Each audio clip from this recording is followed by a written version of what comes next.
Salam alaikum, bonjour à tous. Toujours un plaisir, guys, de vous retrouver sur votre chaîne autour de la passion du sport, 13 TV. Alors aujourd'hui, nous sommes ici à Castor, dans la maison familiale de Rassoul Ndiaye, milieu de terrain, 23 ans, évoluant au Havre Athletic Club. Alors, il peut se targuer d'avoir joué un rôle très important dans le maintien de son équipe à la dernière journée du championnat de Ligue 1 française. Rassoul, bonjour. Bonjour, bonjour à tous. Ça va, magnifique.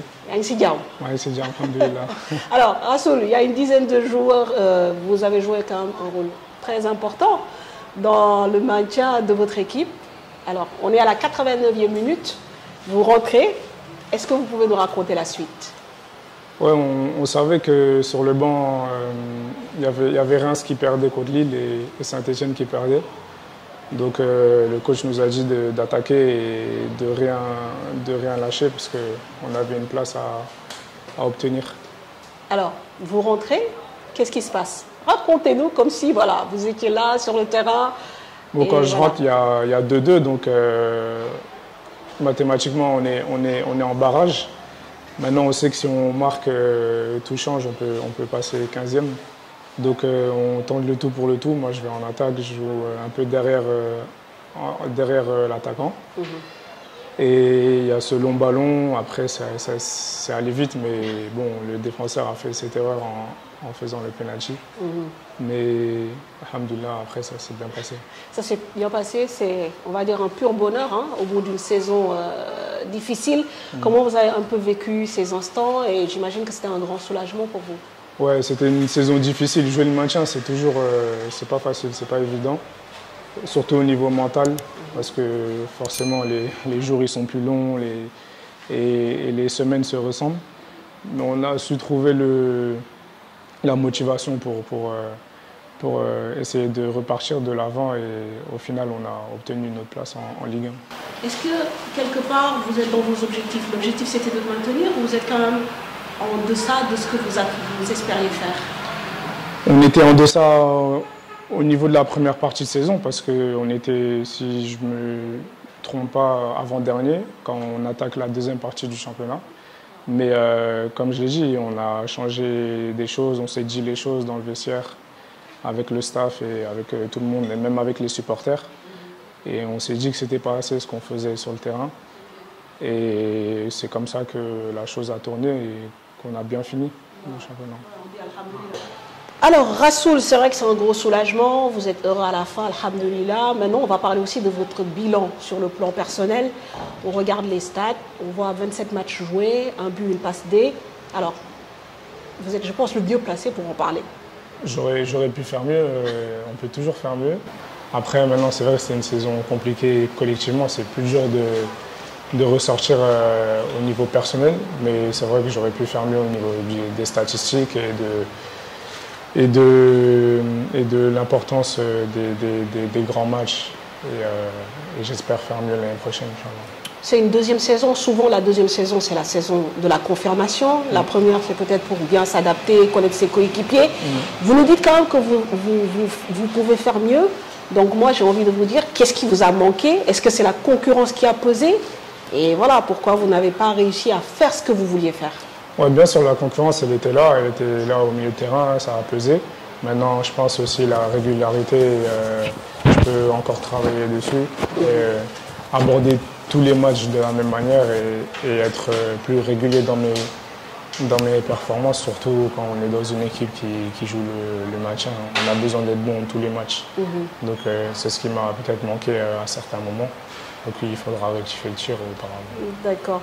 Alors, je pense que vous avez un contrat jusqu'en 2026, donc il vous reste une saison. Une saison, ouais. C'est ça. Comment peut se conjuguer votre avenir? Toujours avec le Havre, dans un autre club français ou dans un championnat étranger? Comme vous l'avez dit, le contrat il est là. Maintenant, c'est aux dirigeants, à moi-même et à mon agent de voir qu'est-ce qui est le mieux pour ma carrière. Mais pour l'instant, le contrat il est là, je me plais au Havre et on verra si l'entente continuera entre le club et mon côté. Mais est-ce qu'il y a des rêves quelque part? Bon, certainement, on ne va pas peut-être dévoiler tout de suite. Non, bien sûr. Comme tous les joueurs, on veut tous jouer au plus haut niveau dans les grands championnats, jouer le mercredi, jouer le jeudi. Donc, bien sûr. Mais après, bon, voilà, comme je l'ai dit tout à l'heure, ça passera par la régularité et une saison pleine avec peut-être plus de bonnes performances encore. Et puis, on verra par la suite. Rassoul, vous avez fait, je pense, toute votre formation à Sochaux. Bon, la question que j'ai envie de vous poser, c'est comment vous avez été détecté? Ça remonte à longtemps, c'était en U13, j'avais 12 ans à l'époque. Je jouais à côté, là, dans un club de Besançon, au Racing. Et ben, Sochaux avait l'habitude de venir voir les jeunes de la région. Et bon, les premiers contacts ont été faits plus avec Saint-Etienne, qui me voulait aussi. D'accord. Mais au final, j'ai opté pour le club de la région. Et ma famille et moi, on n'a pas regretté ce choix, vu que le centre de formation, ça s'est bien passé et que tout s'est vraiment enchaîné. Bien passé. Ouais, tout à fait. Tout s'est enchaîné très vite. D'accord, mais bon, vous avez toujours été quelque part, entre guillemets, un sportif. Vous faisiez aussi les arts martiaux à l'époque. Je faisais du karaté aussi, dû à mon cousin qui en faisait, à mon oncle aussi qui en faisait. Donc, ouais, j'avais un programme assez chargé, déjà petit. Ok. Et qu'en est-il de ce poste de milieu de terrain? Est-ce que vous avez toujours évolué à ce poste-là? Ouais, toujours. J'ai toujours évolué à ce poste-là. Après, il y a des fois où j'ai dû dépanner quand j'étais plus jeune. Mais sinon, ça a toujours été mon poste de prédilection. Et même dans les catégories jeunes, on voit quand même une belle aisance sur le plan technique avec l'usage du ballon. Mais j'ai envie aussi de vous dire quels sont vos autres atouts et quels sont les axes de progression. Bon, mes atouts, c'est commencer à aller dans les deux surfaces, attaquer et être plus box-to-box. Maintenant, sur le plan défensif, il faut que je m'améliore aussi. Toujours? Parce que c'était une remarque que vous aviez déjà avec Omar Daf à l'époque. Oui, parce que c'est quelque chose qu'il faut améliorer. Par exemple, en Ligue 2, j'ai réussi à l'améliorer, mais en Ligue 1, les joueurs ils sont encore meilleurs, ils sont encore plus rapides. Donc forcément, il faut que j'augmente encore le cursus. Donc, comme ce n'est pas un point fort de base, je sais qu'il ne faut pas forcément m'améliorer, mais être concentré dessus. Parce que je sais le faire. Vous êtes plus attiré par la surface adverse, vous avez envie d'aller de l'avant, mais aujourd'hui, dans le foot moderne, effectivement, il faut tout faire. Exactement, il faut tout faire, il faut être polyvalent, il faut aider l'équipe, et c'est ce que les entraîneurs recherchent dans leur équipe. Est-ce que vous travaillez en dehors, par exemple, des séances d'entraînement pour avoir un peu plus de résistance, entre guillemets, physique? Parce que ça demande aussi d'être physiquement au top pour faire tous ces efforts. Oui, bah, j'ai des préparateurs physiques au club et j'ai un préparateur physique aussi personnel.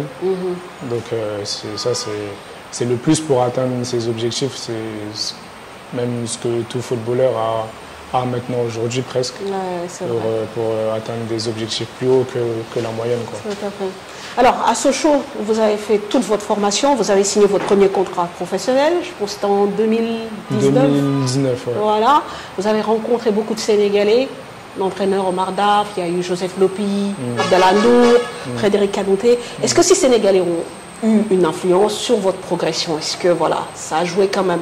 Oui, bien sûr, quand Joseph il est revenu avec la médaille de la CAN, franchement, c'était un beau moment. Et puis, c'est les grands frères, donc je les remercie parce qu'ils m'ont bien accueilli quand je suis arrivé en pro.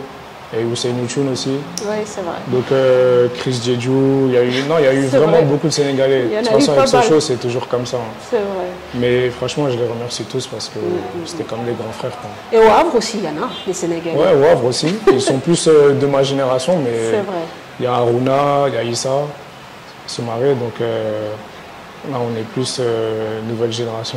Ouais, c'est vrai. Et ça se passe bien avec eux? Ouais, ça se passe bien. C'est des super joueurs, c'est des super mecs, donc j'espère qu'ils auront tout le succès qu'ils doivent avoir, Inch'Allah. Bien sûr, ça nous permet de parler sénégalais, équipe nationale. La transition est toute trouvée. Il y a eu déjà une première sélection, je pense en mars 2024. Ouais. Quel souvenir et voilà, qu'est-ce que vous retenez un peu de ce regroupement? Non, c'était C'était un bon moment de ma carrière. C'était un moment qu'il fallait honorer, fallait être très fier parce que c'est des moments qu'on n'oublie pas. Et c'est toujours un honneur de porter le maillot du Sénégal, même si c'est la première fois en pro, mais j'avais déjà fait en jeune. Les U23, Sénégal-Maroc, je pense, 2 matchs. Exactement. Mais en A, c'est toujours différent. Quoi. Okay.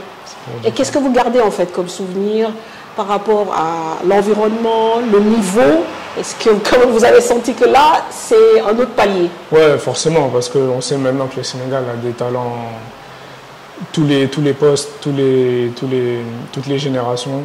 Donc quand on arrive en équipe A, forcément, il y a un niveau qui est très élevé. Mais sinon, ce que je retiens, c'est l'humilité des anciens et leur accueil aussi. Franchement, ils nous ont accueillis de la meilleure des manières, parce qu'il y avait beaucoup de jeunes dans cette sélection. Tout à fait. Donc je les remercie aussi. Okay. J'imagine que vous avez aussi envie d'y regoûter. Bon, après, ça passe certainement par le travail, plus de régularité. Et on sait que dans ce secteur-là en particulier, la concurrence n'est pas forte, elle est énorme. Oui, elle est énorme. Ben, on a vu là déjà Pape qui a gagné l'Europa League. Là.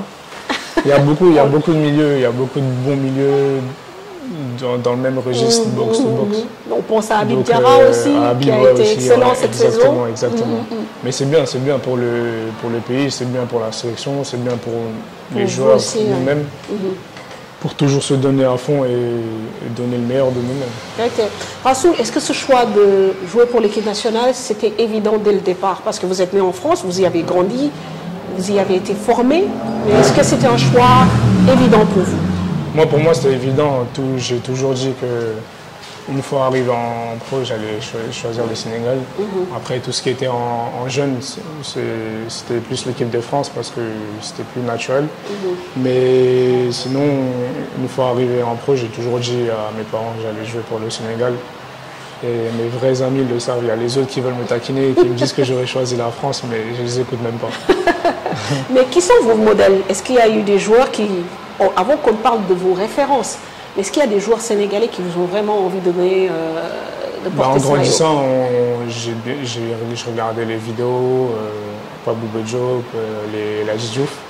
Mais plus récemment, je pense que les Ghana et leur génération avec Sadio et les Kouyaté et tout, c'est des exemples pour nous, pour tous les Sénégalais là, qui rêvent de prendre, qui rêvent de jouer en équipe nationale et surtout aussi la génération qui a gagné la CAN. La CAN, ouais. Il y a mon cousin aussi qui faisait partie de l'équipe.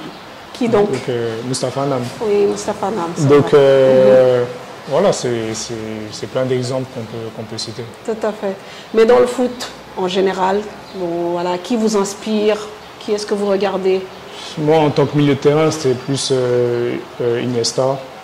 Après, Yaya Touré aussi, c'était vraiment un joueur que j'appréciais beaucoup. Grande parce qu'il faisait tout sur le terrain. Très fort. Donc, Yaya Touré et Iniesta. D'accord. Alors, aujourd'hui, j'ai envie de dire aussi que vous êtes né dans la bonne famille. Parce que ici, apparemment, à Castor, votre famille est reconnue pour être une famille de footballeurs. Dites-nous.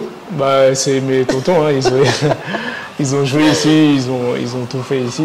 C'est des légendes, comme on dirait ici au Sénégal. Donc, nous avons joué Derklé.